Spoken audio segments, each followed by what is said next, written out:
And we are now recording, ladies and gentlemen. There it is. There it is. We are live and ready. How are things, man?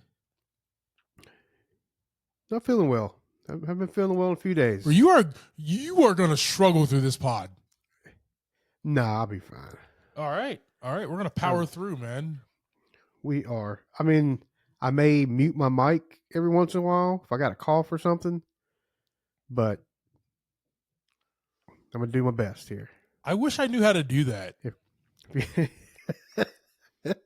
Oh, wait. There's a button right there that says mute.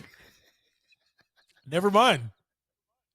Yeah, you figured it out, man. That's awesome. Literally a soft button right there. Yeah. Just awesome, man. Yeah, other than that, basically did nothing all weekend other than act like a big baby on the couch watching TV. Those are some good times, though. Yeah. Did some watching though. Watched a bunch of stuff this weekend. What'd you watch, man? Talk to me. I watched Randall Park's Aquaman 2. I caught that. I love that. That's the exact title.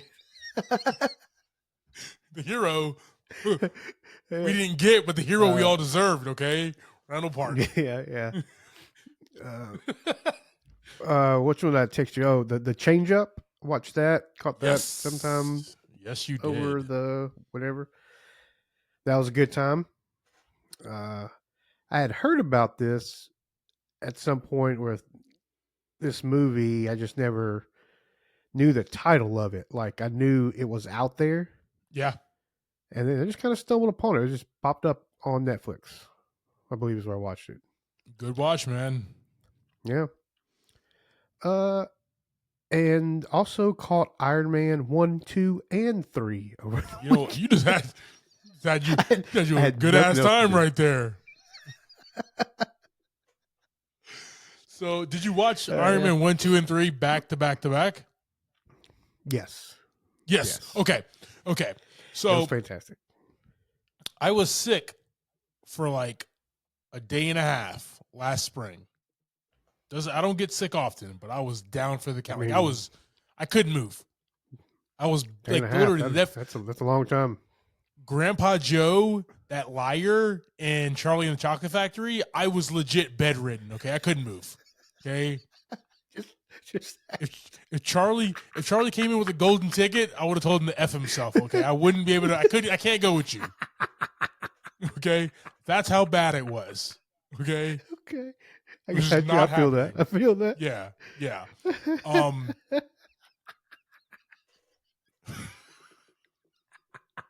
So obviously, I couldn't do nothing but watch movies. That's it. So I watched Godzilla 2014. Nice. I watched Kong Skull Island 2017. I watched Godzilla King of the Monsters. I think that came out like 2018, 2019, something like that. Somewhere in there. And then I watched the newest one, Godzilla versus Kong. I watched them all back to back to back to back. Nice. Was I upset about it at all? No, it was the best time of my life. I actually felt really just chill. I felt really good after watching all those. It's a terrible time, like the way you feel, but it's enjoyable when you just get to chill out and do nothing, and you have an excuse to do it. It's whatever. Yeah. Okay, let me ask you this: Do you have a better appreciation for Iron Man 3 after watching it again? I mean, I've always appreciated Iron Man 3. Okay. I've actually never asked that question. I've never had any issues with any of them. A lot of people hate Iron Man 3. I don't hate Iron Man 3. Well, I don't know why anybody would hate Iron Man 3. Well, because I mean, I could get being like the lesser of them, maybe, but to hate it, you shut your mouth. AC/DC's gone. Okay. Well, like Happy I say, Hogan, the Happy lesser Hogan of them. Happy Hogan is like in the hospital the entire time. Okay, and then the Mandarin twist. People were just so mad. People were so mad. Like the first follow up after the Avengers, the $1 billion Avengers movie, is Iron Man 3, and it goes and makes $1 billion. But they were like expecting world changing type movie, and it wasn't. It wasn't at all. Well, you It was kind of have that after like the big movie, right? Like yeah, the world, like the world's kind of in shambles, even though we finished out a series. true. There's nothing really to do but build back, right? That's why you have those movies that are kind of, I agree, man. I but agree. I mean, hate, I, I feel is a Iron strong Man word, 3, but it's whatever. Iron Man 3 was not a Marvel movie. It was a Shane Black movie. It was like watching Kiss Kiss Bang Bang or not the other guys, the Nice Guys with Russell Crowe and Ryan Gosling. It's like one of those movies Right. where it's not Marvel. It's just it's one of his movies. Yeah, I mean, you can replace Rhodey and Tony with Ryan and Russell boy, right there, man. Russell Crowe right there. Yeah. So money, dude. So money, man. But yeah, I mean the trio for me is just fine. I don't have any issues with any of them. Favorite other than that was about it. Favorite suit out of the three. We're just gonna sit here and talk about the Iron Man series for an hour or so. Well, Iron Man 3, you mean like the ones he actually wore? I mean, he wore. I'm talking about out of the three movies, which Mark was your favorite? Oh, okay, I got you. I mean, the most badass one is the suitcase suit from Iron Man 2. Iron Man 2. When he suits up on the racetrack. That is so bad. Yes, exactly. I mean, yes. Once you get up to like the nanotech and stuff in the later on in the movies, that's crazier. But out of the series, the suitcase suit. The suitcase suit is the most badass, and the whole time you're like, I think so. You're like, what the hell what's in the suit? Like, what the hell is the suit? Like, it can't be an Iron Man suit. Yeah. We've never seen anything that small. Like, yeah. He's usually like in all these contraptions, and then it's the suit that he I was like, dude, this movie. I mean, he did almost die in it though, but it was aesthetically pleasing. That's all I'm saying. He figured it out. He figured it out.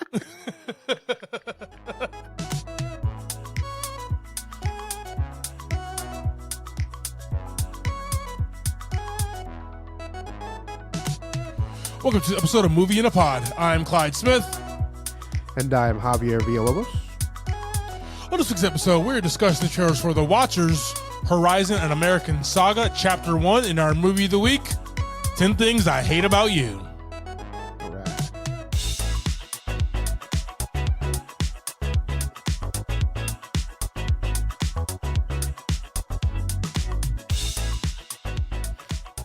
All right, team. Hope y'all having a good week. Wrapping it up here. All right, we got some trailers coming at you here. So, The Watchers, and then Kevin Costner's Horizon, an American Saga. It's supposed to be like 19 chapters to this thing. It seems like he's going to do this like my man's doing Avatar. He's just going to make 15,000 of these things. It's called a day for the rest of his life. So, Kevin Costner is now James Cameron. So, yeah. So, guys, we're gonna you're gonna see our full reaction of these trailers on our YouTube page. You'll see the whole pod on our YouTube page. We do have some socials where we drop some cool stuff on there. Like, share, subscribe. Find all that information where, Javi? In the link in the bio or the show notes. In the bio, show notes, whatever you're listening to on to this, it's in there somewhere. It's called a link tree. Yes. Oh, yeah. Oh, and we're supposed to be doing Dune this week, guys. Apologies about that. Some things happen for unknown reasons, and those unknown reasons is Javi's sick ass. So he's here. It's his fault. He's raising his hand. This is the audio. This is an audio medium. So you got to tell him. I just raised my hand. You're supposed to tell him. I can't. That's my fault. That's my fault. I can't narrate my own life here. They could have said. They could have named this movie like the origin of the mole man if they were just gonna move my man underground like that, and that's where he's gonna live. You know what I mean? This is your home now, sir. Yeah. Okay. So this is The Watchers. According to IMDb, a young artist gets stranded in an extensive, immaculate forest in Western Ireland. Mistake number 2, where after finding shelter, she becomes trapped alongside 3 strangers stalked by mysterious creatures each night. So this is produced by M. Night Shyamalan, but is directed Right. by Ishana Shyamalan, which I believe is his daughter. Yes. Let's see. What? I did not get any more information about her. That's fine. Nope. None. She does have a show called Servant on Apple TV Plus that I've never watched, but other than that, yeah. This is like the Shyamalans, they just don't like anything happy. They don't. Nope. Not at all. I can't get like a rom-com out of this family. Nope. Yeah, every time his name pops up on the screen or anywhere, just gonna be weird. Like, especially the trailer. Trailer's gonna be super weird. Every time. And like, so we got Dakota Fanning in this movie, and how do you even get there? Like, what, like, that's my first question. How are you there? Listen, Clyde. This is what happens. There's some people in this world who just go out in the woods for no reason. There's some people that don't. I'm one of those who don't. I'll never be there. I am one that will never be in the woods for no reason. Let me go out of the States and then go into a foreign woods in Ireland. Let that be the thing that I go do. No. And then like the Watcher. So like, what is the creepy, weird thing that's actually out there? Right. That's always the twist. I guess we can do the Shyamalan family now. They're good at like that twist in the movie of what that actual thing is. You remember The Village? Remember that movie? Yes, I remember The Village. Yeah.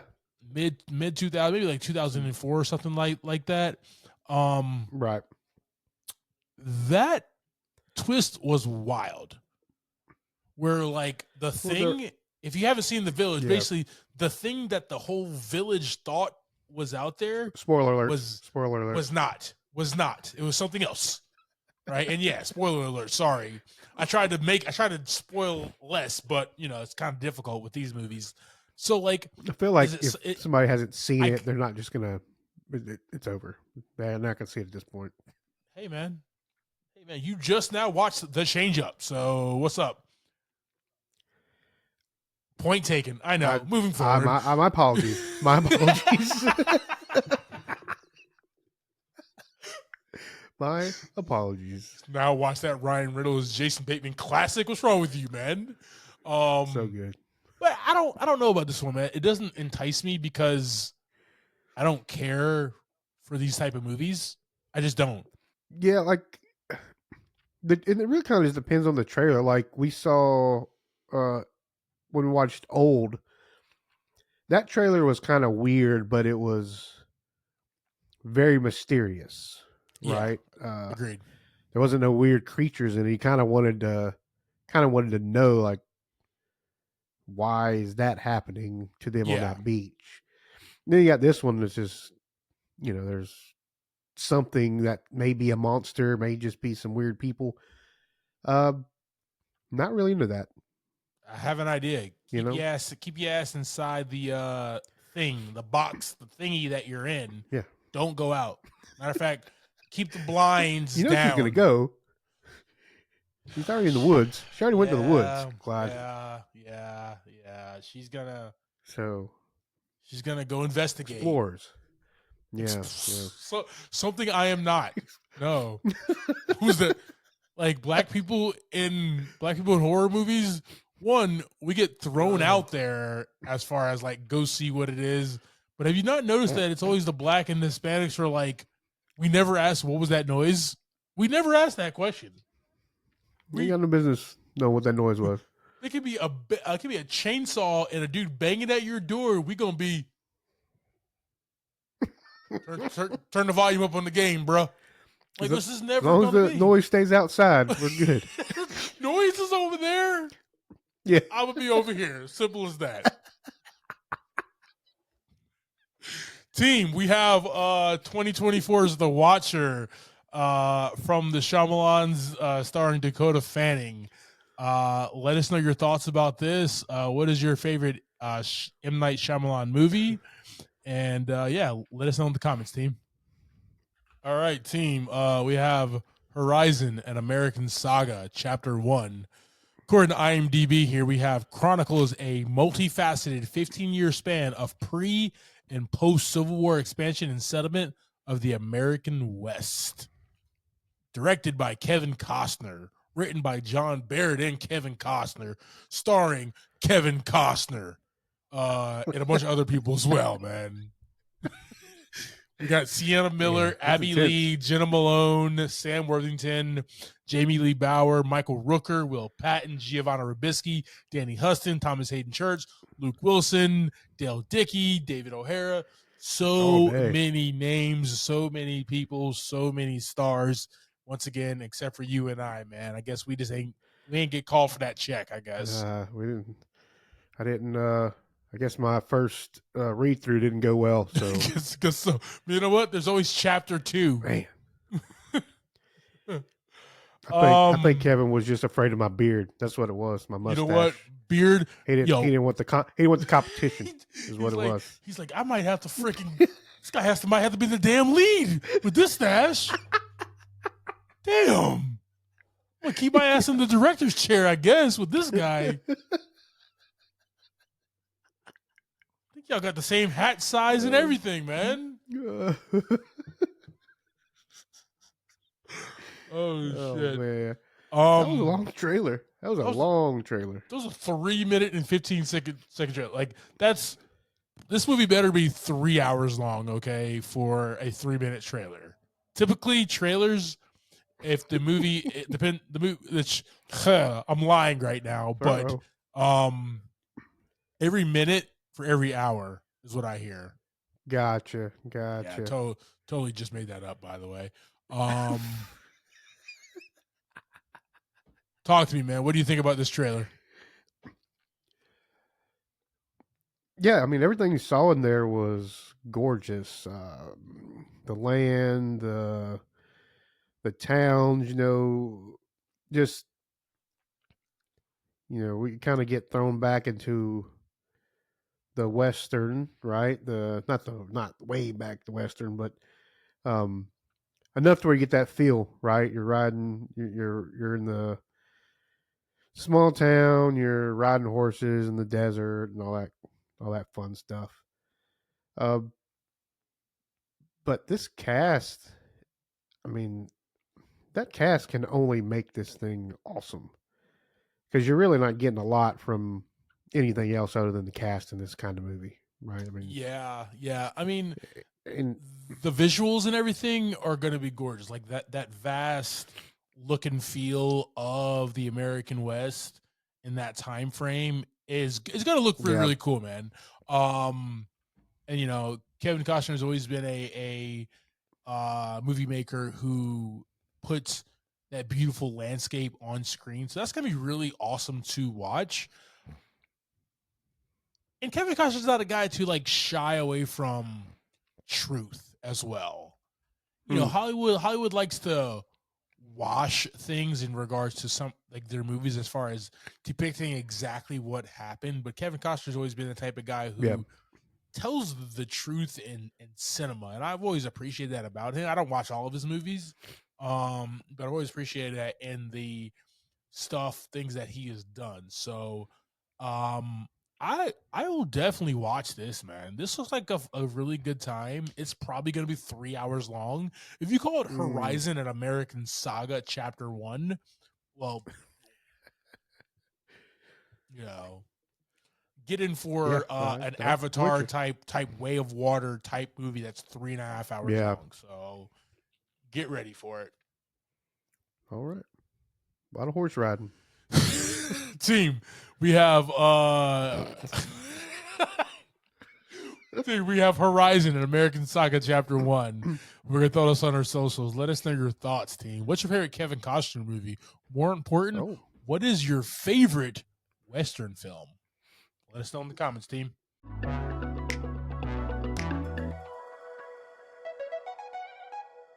All right, brother, you ready to jump into this week's movie? Yeah, man. Sounds good. All right. So we had to switch it up on them because of, your whatever you got, your gunk, whatever you got going on there. But yeah, wasn't trying to sit and sneeze and cough in the movie theater for like 3 hours. So I feel you, boss. But guys, so we will not be bringing you Dune this week, but next week is a whole nother week, guys. So we'll bring you Dune Part 2 next week. This week we have 10 Things I Hate About You. A little bit about this movie. This movie was released March 31st, 1999. Just a few other flicks that dropped that year.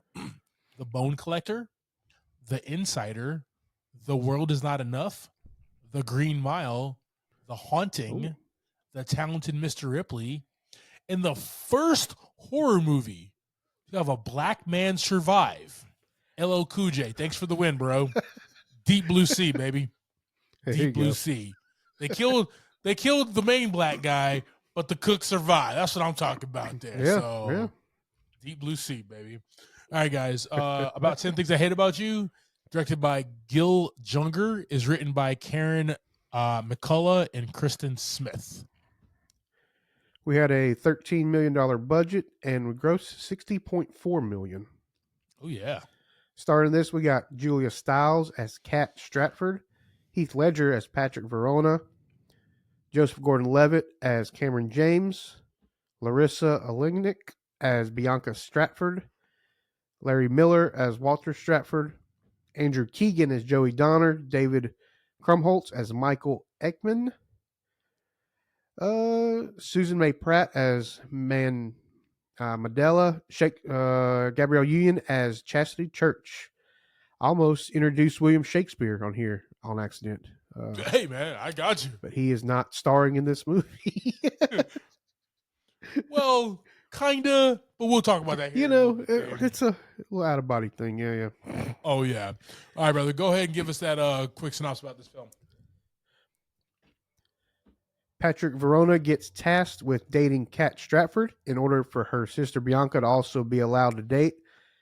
But Kat isn't into it for certain reasons, but ends up getting charmed by the second best looking person in this movie.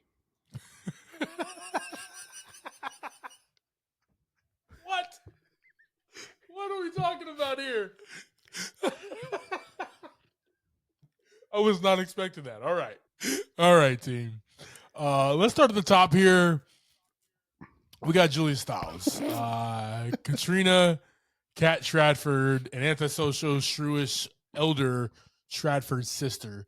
Now, we get her from the jump as this young girl, 18 or whatever, and very antisocial, but on purpose. And you can tell, right? She leans into it. She's not like the girl from Julia Jason Lee or something, whatever the heck her name was, from the movie with Freddie Prinze Jr., where she was literally like an antisocial, like art girl. Like, oh yeah. Kat tries to hate everybody and succeeds. Yeah. Yep. She doesn't date. Nobody dates her. And you can see that the relationship is strained between everybody, basically every guy at school, even her teachers, even her guidance counselor, even her father and her sister, right? We do know through exposition that mom ran away, so mom is out of the picture. You have dad, sister, Kat, and then the high school. That's basically Kat's world, and everything that unfolds in there is her bringing vitriol towards everything but her best friend.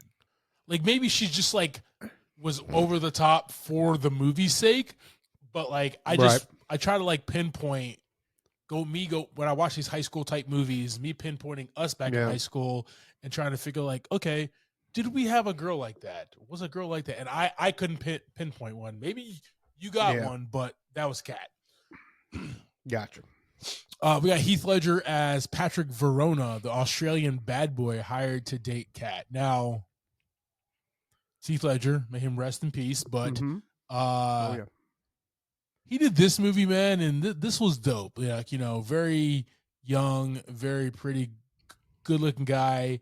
And the cool thing about this was he got to play a bad boy, but was not really a bad boy, right? I love through exposition and him and Kat getting to know each other, like all the tall tales about him were just made up.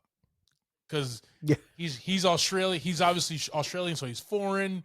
You know, he's got the accent, he's got the long dark hair, he's got the bad boy look, but he really has like a heart of gold, and that's what I appreciated, man. Like, he didn't lead into that asshole, I'm a bad boy, I'm gonna punch you type guy. I appreciated that a lot out of him. Yeah, I mean, he did kind of put himself out as a little bit of an outcast, like off-putting, I guess you would say. Yes. Like when people kind of tried to talk to him, he was just it was off-putting, like the way the character was. And I don't know if that was portrayed because of, or if the other things kind of came about because he was like that, right? Yeah. Like he just kind of didn't really care for, you know, being like her, like Bianca, where he was like trying to be the most popular person in school. So kind of put himself in that corner where everybody thought he was just some weird guy. And that's almost the draw between them two, right? Like they actually they do it. He does it in a very quiet way and lets his reputation just grow organically. You know, it's high school, like drama and stories and shit goes around. You don't have to do much in high school. You don't have to do much, yeah. But Kat was like, I hate you to everybody. So like her story, her reputation, she created her own persona. But you know, sometimes opposites attract.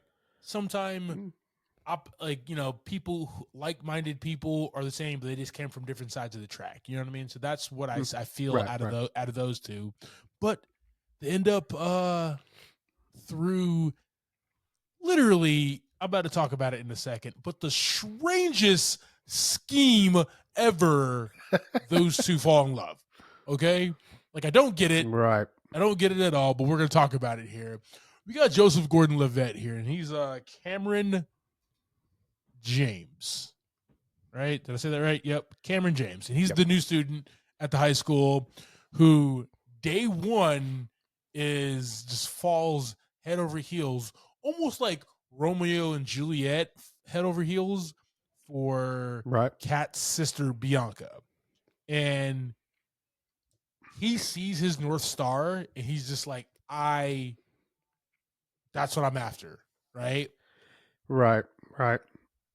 And like, it could have been a very like cringy stalker-ish thing, but it's Joseph Gordon-Levitt and it's very young JGL, and it was just like harmless. It was just like, I want to marry that girl. I want to bring her home to mom. Like, that was the vibe. Yeah, he looked harmless, right? Exactly. Yeah, that's kind of what made it like you said, simple. He's just a harmless little.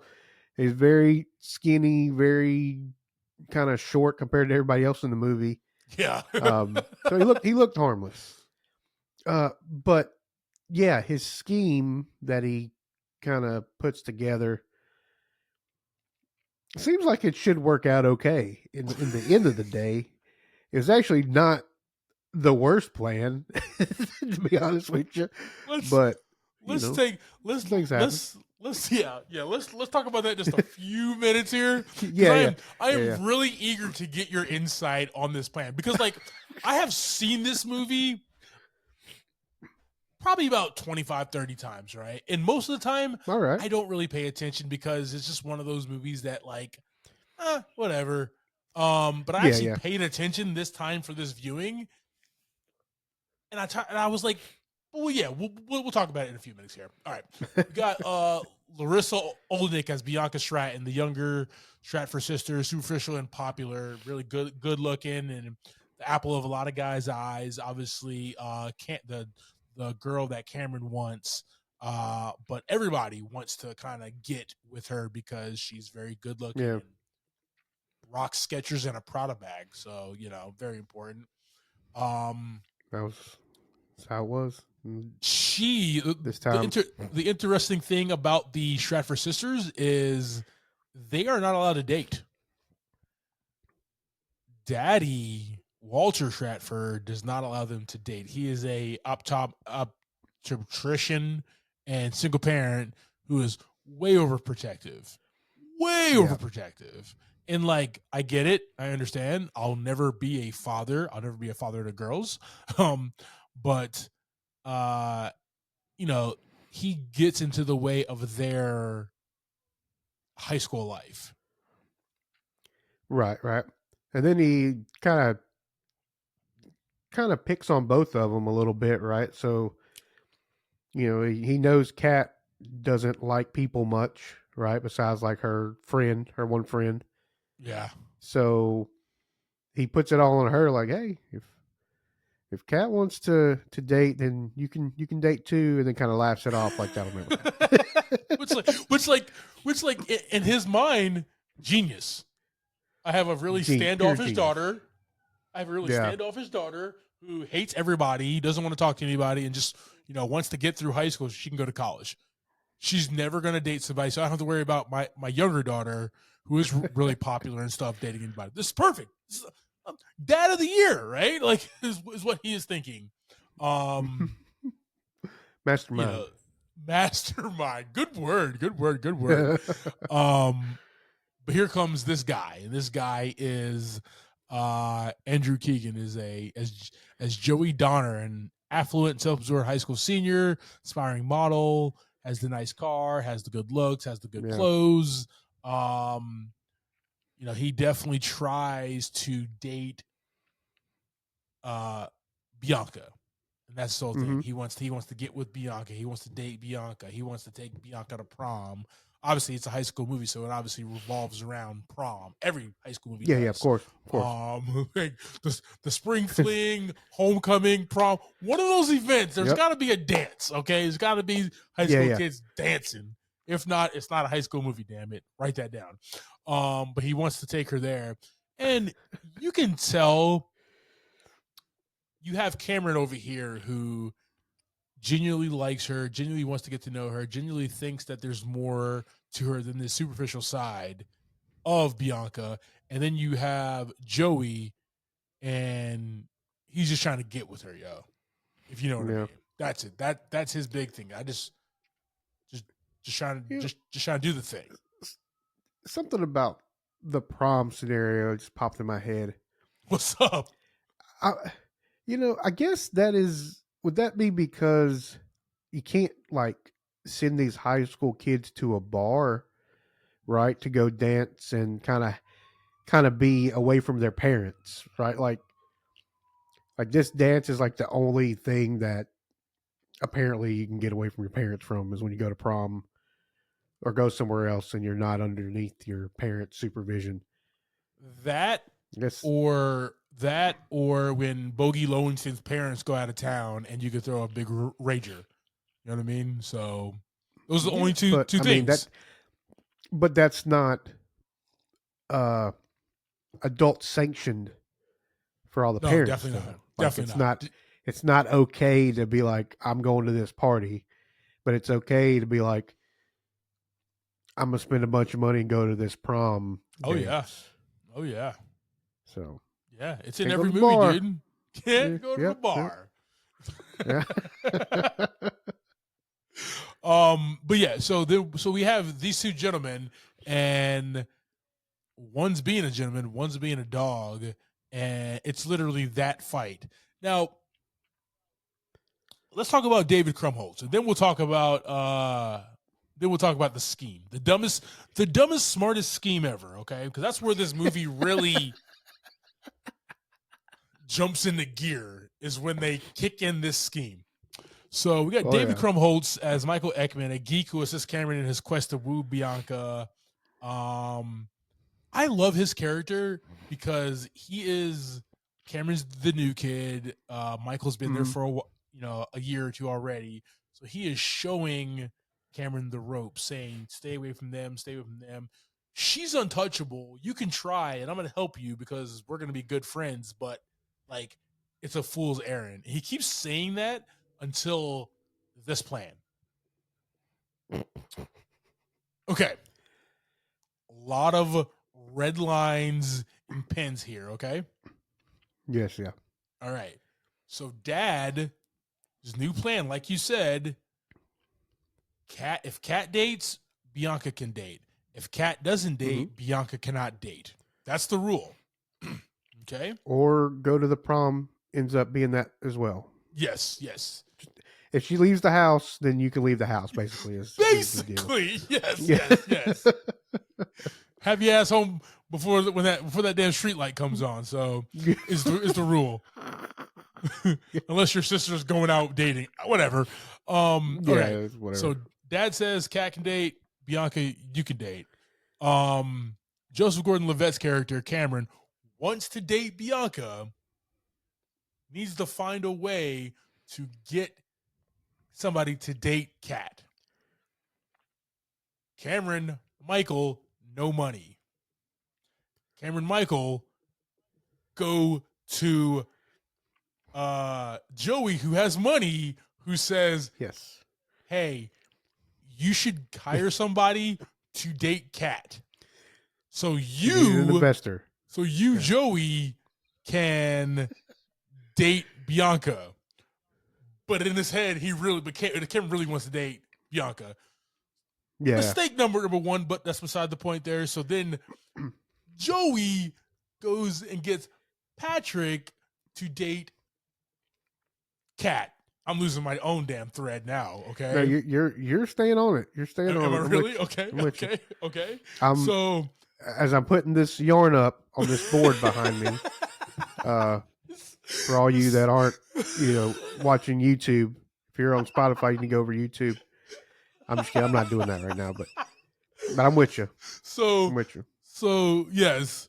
So Patrick starts dating Kat, and Joey gets closer to Bianca, and Bianca Cameron makes his move, but she goes after Joey because he's got more money, he's good looking, all that stuff, whatever. He's bigger, he's stronger, naturally. Come to find out that he's an airhead. He's self-absorbed, only gives a shit about himself. And come to find out, that kind of showed from the beginning. Oh, step one, first scene, yes. So she turns around and is like, "Hey, Cameron, what's up?" So they start doing a thing. Like, if Joey if Joey was not an airhead, Cameron's plan would have never worked. It just would have never worked because it almost didn't work. At the party, he was like, "Scrap it, we're done." It was all on Joey. He was the one that made the plan go either way. Yeah. So I don't know. It was a toss up from the get go. It was a gamble. Yes. Yeah. If you think about it, Michael says we need a rich idiot. He says something along those lines, right? Yeah, we need a backer, we need an idiot, a folly, and Michael's a businessman. They played Joey like a fiddle. Right. Like a fiddle. It's not an airtight plan. You know what I mean? Not by any means whatsoever. It's an airtight. That was that was that was like a tarp on the back of a trailer. The whole movie. It was just it could have just went at any time, just flopping Oh around god. everywhere. Kevin Hart's character in Lift would have been like, "No, we're not. That's a stupid ass plan. We're not doing this, guys. Not. We're not. I'm taking over this heist right now. Okay." Yeah.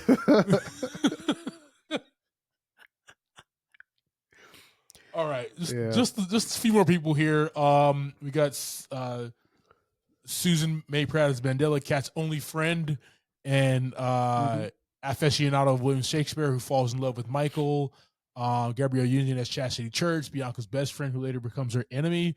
And like, it's Gabrielle Union, and the fact that she turned to her enemy was like, it was like that. Like, were we really friends? We were just friends superficially. We were superficial friends. Yeah. Right? Like, Yeah. that was that. My favorite character in this movie, Daryl Mitchell as Mr. Morgan, Cat's teacher, the English teacher. Yeah. He was such an asshole to Joey the entire time. He was actually an asshole to all three of them. So good. Yeah. Oh yeah. Even to the point where he was like, "Cat, are you messing with me? You're definitely messing with me. Take your ass to detention. I don't believe you." You know what I mean? Like, and a whole host of other people. We got Allison Janney as Miss Perky. She's into erotic literature and a guidance counselor. Don't really know why she needed to be in this movie, but thank you a lot. Yeah, and then we had Bogey Lowenson and some other people as well in this movie as well, man. Can we talk about the look and feel of this movie just for a second here, just for a quick second? We got a couple seconds. Why the hell do we not go to this dope ass castle looking high school? We had like trailers and stuff outside of ours. I had mold infested trailer that I had to go in at 7:30 every morning. Just one story, one floor, flat roof, and trailers. That's what we had. Oh, God. Remember when they threw the flyers for Bogey's party at like they were at the top of the stairs? It was like the stairs in Cobra Kai. You know what I mean? Where like Miguel fell. We didn't have stairs like that in high school. What the hell, dude? God. But we also had nobody kick down them, so it's a good way to look at it, I guess. That is a good way to look at it. You know what I mean? Very good point, sir. World.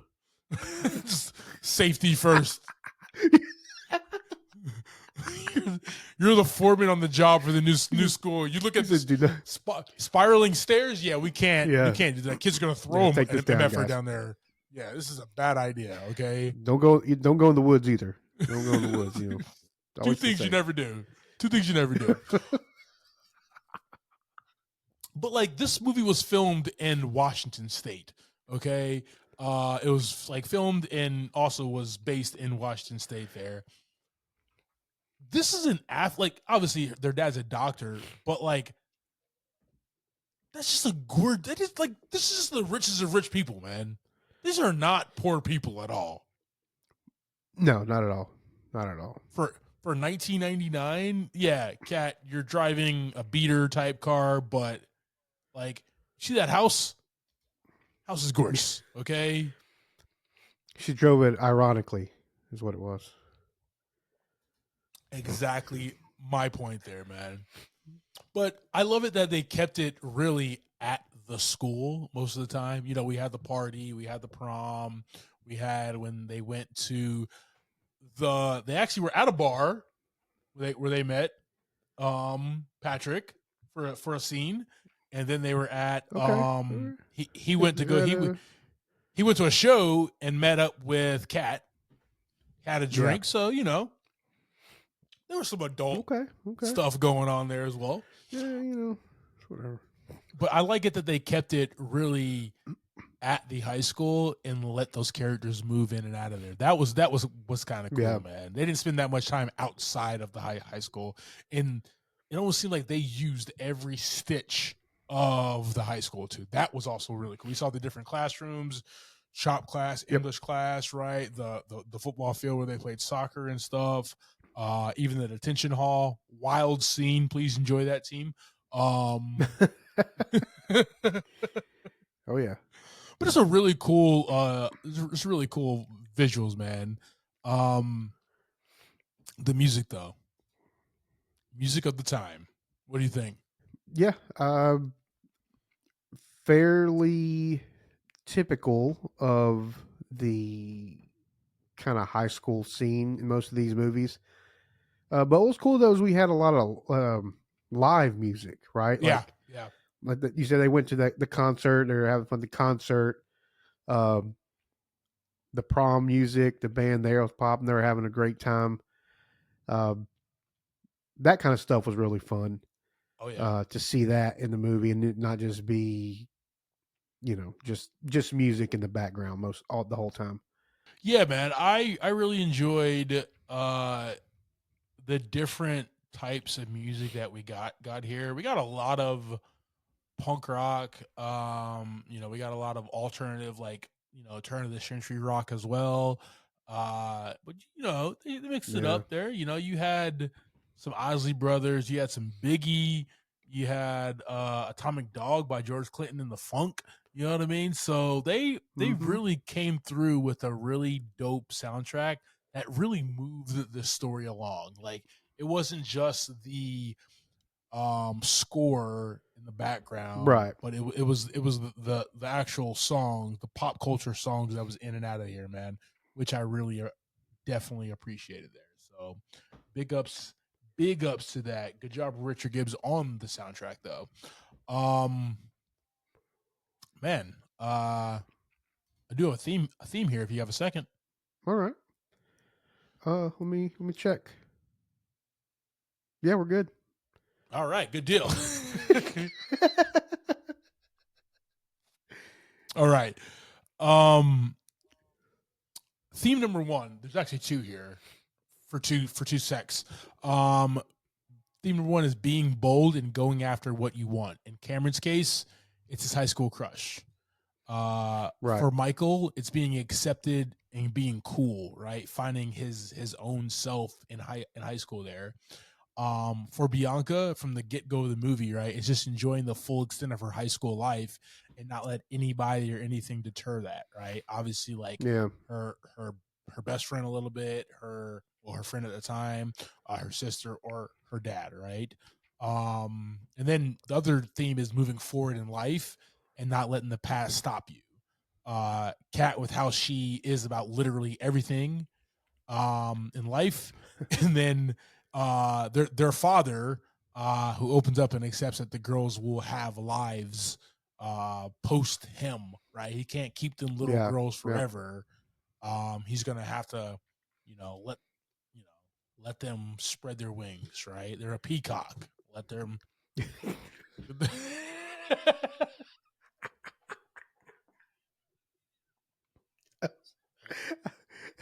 I was I was teeing that one up, brother. I was teeing up a little Marky Mark action there. Oh, you gotta throw a little Marky Mark in there. Yeah. Gotta let them fly. Gotta let them fly.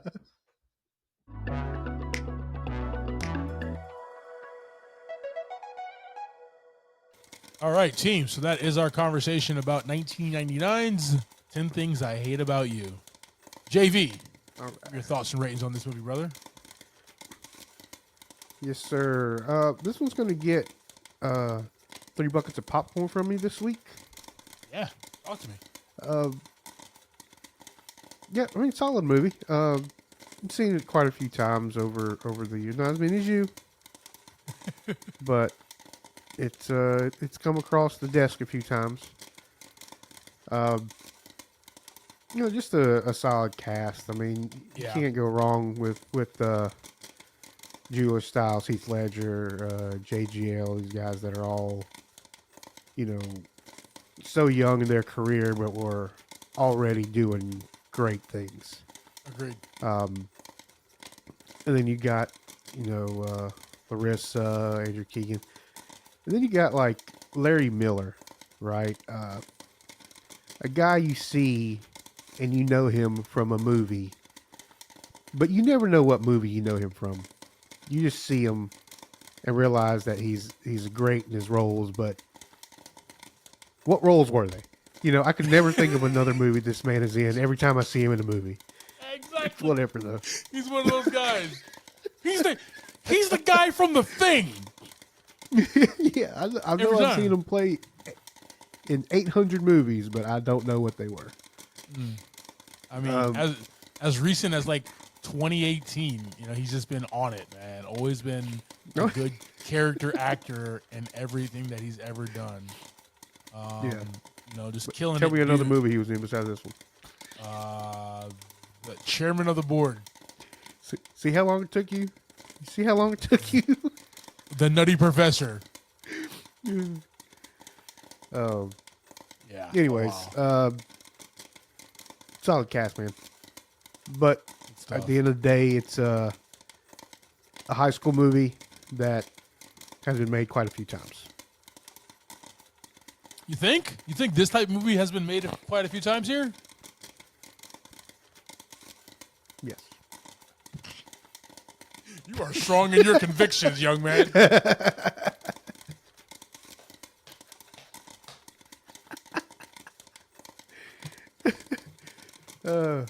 Still a great movie, though. Still a good movie. Oh, yeah. What about you, man? Gotcha. I always wrap up these movies in that time, right? So this is a teen rom-com coming of age type film. And at that time, like we will be discussing all season, team, there was a lot during that time. And for me,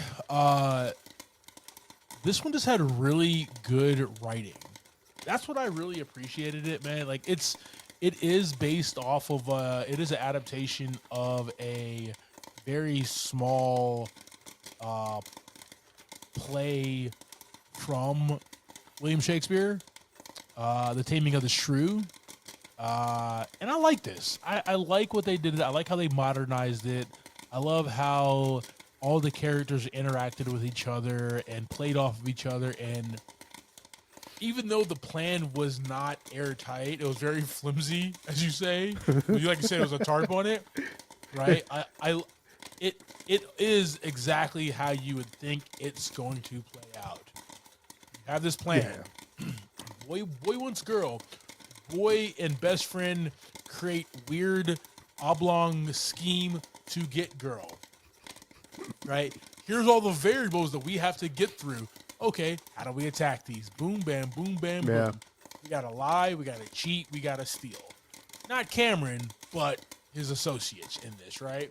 So going through this, the girls are gonna find out. The girls are gonna get pissed off, and at the end, there's gonna be a damn band playing on the damn roof of your Castle High School. This movie. You're right. This movie has been seen done so many times.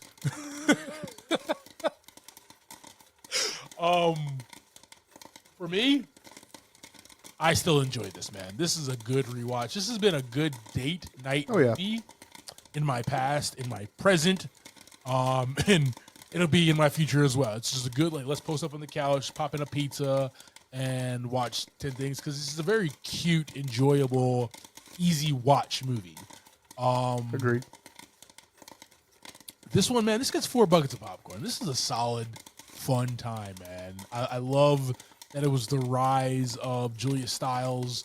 It was a rise of Heath Ledger, JGL, and David Krumholtz, man. I love Gabrielle Union as well, right? Allison Janney. So many great people in here that you just see and you're just like, God, they went on to do great things. Great things. So, appreciate this movie, 4 buckets of popcorn. Hell, I might watch it again, bro. Thank you for subscribing to this week's episode, talking through 10 Things I Hate About You.